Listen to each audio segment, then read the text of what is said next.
రేవంత్ సర్కారుపై నిప్పులు చెరిగారు BRS working president KTR. Congress దివాళాకోరు రాజకీయం చేస్తోందని ఆగ్రహం వ్యక్తం చేశారు. రేవంత్ రెడ్డి మూర్ఖంగా వ్యవహరిస్తున్నాడని ధ్వజమెత్తారు. తనపై కోపంతో సిరిసిల్ల నియోజకవర్గ నేతన్నలను గోసపుచ్చుకుంటున్నాడని మండిపడ్డారు. కాంగ్రెస్ పాలనలో నేతన్నలు మళ్లీ ఆత్మహత్యలు చేసుకుంటున్నారని ఆవేదన వ్యక్తం చేశారు.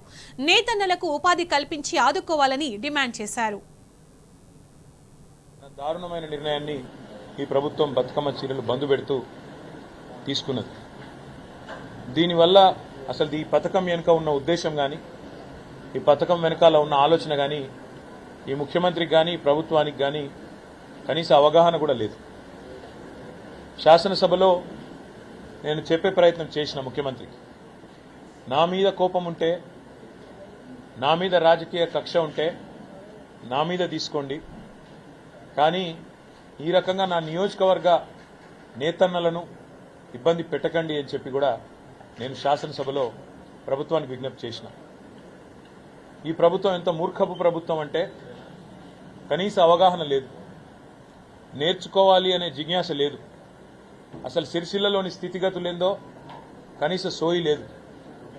ఎంత దివాలాకోరు రాజకీయం, ఎంత పనికిమాలిన ప్రభుత్వం ఇది కాంగ్రెస్ ప్రభుత్వం అంటే, గతంలో వీళ్ల ప్రభుత్వం ఉన్నప్పుడే సిరిసిల్లను ఆత్మహత్యల బాటను పట్టించింది.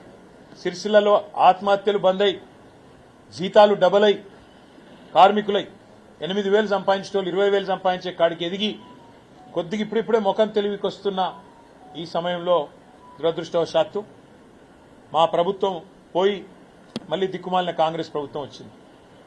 దిక్కుమాలిన కాంగ్రెస్ అని ఎందుకంటున్నా అంటే వాళ్ళు చేస్తున్న పనులు అట్లా ఉన్నాయి. బుర్ర లేదు, నా మీద కోపం, మా పార్టీ మీద కోపం, నన్ను ఇక్కడ నుంచి ప్రజలు 5 సార్లు ఎమ్మెల్యేగా గెలిపించారనే కోపం, ఇక్కడ ఉండే కాంగ్రెస్ అభ్యర్థులను తిరస్కరిస్తున్నారనే కోపం, దాంతో ఆ కక్ష ఇయ్యాల ప్రజల మీద, మా నేతన్నల మీద పగబట్టినట్టే తీర్చుకుంటా ఉన్నారు. మొత్తం బతుకమ్మ చీరల ఆర్డర్లు బంద్ చేసిండ్రు, డైలాగులు కొట్టిరు. కాకపోతే బతుకమ్మ చీరలు ఏదో కుంభకోణం అయింది, లంబకోణం అయింది, ఏమో అయిపోయింది, దాన్ని పరిశోధిస్తామన్నారు. పరిశోధించండి, శాసనసభ వేదికగా చెప్పిన, చేయండి, మీరు ఏ ఎంక్వైరీ కావాలనుకుంటే ఆ ఎంక్వైరీ చేయండి, మాకేం అభ్యంతరం లేదని చెప్పిన. ఏదో సూరత్కి వెళ్ళి తెస్తుండ్రు అని ముఖ్యమంత్రి ఏదో సన్నాయి నొక్కులు నొక్కబోతే కూడా అసెంబ్లీలో చెప్పిన. నేను సూరత్కి వెళ్ళి మొదటి సంవత్సరం ఆర్డర్ లేట్ అయితే కొంత తెచ్చినాము, ఆ రోజున్న డైరెక్టరే ఈ రోజు మీ సెక్రటరీ చెక్ చేసుకో అని చెప్పిన. కావాలంటే ఏ ఎంక్వైరీ చేసుకుంటావో చేసుకో అని కూడా చెప్పిన. నిజంగానే పిచ్చోడు, ఎందుకంటే ఆయనకు తెలియదన్న విషయం కూడా తెలియదు, చెప్తే వినడు. అయ్యా, నేత కార్మికులు మళ్ళా చచ్చిపోతున్నారు, ఇప్పటికి రాష్ట్రంలో 22 మంది చచ్చిపోతున్నారని చెప్పి లిస్ట్ ఇచ్చిన అసెంబ్లీలో. ఇంతమంది చచ్చిపోయినరు, సాయం చేయి మనసుంటాయని చెప్పిన, ఇంతవరకు స్పందన లేదు. రైతులు చచ్చిపోతున్నారు, వాళ్ళ లిస్ట్ ఇచ్చిన, స్పందన లేదు.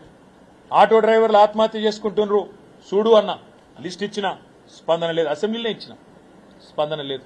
ఇవాళ నేను ఈ రాష్ట్ర ప్రభుత్వాన్ని ఒకటే డిమాండ్ చేస్తా ఉన్నా, మీరే మీ ప్రభుత్వం వచ్చినాక పెద్ద పెద్ద మాటలు నరికిండి ఇడికొచ్చి మంత్రులు, ఇక్కడ ఉండే కొంతమంది కాంగ్రెస్ నాయకులు, ఏదో కేసీఆర్ గారి ప్రభుత్వంలో ఏదో అన్యాయం అయిపోయింది, మేము ఇంకా బాగా చేస్తాం, 365 రోజులు ఉపాధి ఇస్తాం నేతన్నలకు అన్నారు. మరి ఇవాళ 10 నెలలు నిండతందుకు వచ్చింది, 11 నెలలు అడుగు పెడతాం ఇంకో 4-5 రోజులు అయితే. మరి ఏం సాధించింది, మీరు ఏమిచ్చిరు చెప్పాలని నేను అడుగుతున్నా. మా ప్రభుత్వం ఉన్నప్పుడు మొత్తం 9.5 ఏళ్లలో ఒక్క సిరిసిల్లకు 3,312 కోట్ల ఆర్డర్లు ఇచ్చింది. మరి మాకంటే ఎక్కువ చేస్తామన్నోళ్ళు, 365 రోజులు పని కల్పిస్తామన్నోళ్ళు, మీరు 6 నెలలే కల్పించారు, 7 నెలలే కల్పించారు అన్నోళ్ళు మరి డబల్ ఇవ్వాలి కదా ఆర్డర్. మేము 3,300 ఇస్తే నువ్వు 6,600 ఇవ్వాలి కదా ఆర్డర్లు. ఇప్పటికి ఎన్ని ఇచ్చినావు? నేను ముఖ్యమంత్రిని డిమాండ్ చేస్తా ఉన్నా, నువ్వే చెప్పినావు ఒక చీర కాదు 2 చీరలు ఇస్తా అన్నావు. దొరసాన్లకు ఇయ్యా, నేను సెల్ఫ్ హెల్ప్ గ్రూప్లో పనిచేసే మా ఆడబిడ్డలకు ఇస్తాను, సంతోషం, ఈ ఒక చీర కాదు 2 చీరలు ఈ, కానీ ఆ 2 చీరల ఉత్పత్తి సిరిసిల్ల నేతన్నలకి ఇస్తే వాళ్ళ బతుకు బాగుపడుతుంది, నీకు కూడా అర్థమవుతుంది ఇక్కడ సమస్య ఏందో, తద్వారా కనీసం కొంత జ్ఞానోదయం అని అవుతుంది. నేను ఒకటే ఒక్క డిమాండ్ ఈ ప్రభుత్వాన్ని చేస్తా ఉన్నా, ఏ కారణం చేత ఈరోజు సిరిసిల్లను గోసవుచ్చుకుంటున్నావు, ఇక్కడ నేతన్నలను గోసవుచ్చుకుంటున్నావో చెప్పాలని చెప్పి నేను డిమాండ్ చేస్తా ఉన్నా. 10 ఏళ్లు చక్కగా నడిచిన వ్యవస్థ ఆత్మహత్యలు బంద్ అయిపోయిన పరిస్థితి నుంచి ఇలా మళ్ళొక్కసారి ఆత్మహత్యలు జరుగుతున్నాయంటే నీకు కనీసం మనసు లేదా? కనీసం ఆ మనసులో ఒక్క క్షణమన్న బాధ అనిపిస్తలేదా ఆలోచించమని చెప్పి ముఖ్యమంత్రిని కోరుతా ఉన్నాను. తన దారుణమైన నిర్ణయాన్ని ఈ ప్రభుత్వం బతుకమ్మ చీరలు బంద్ పెడుతూ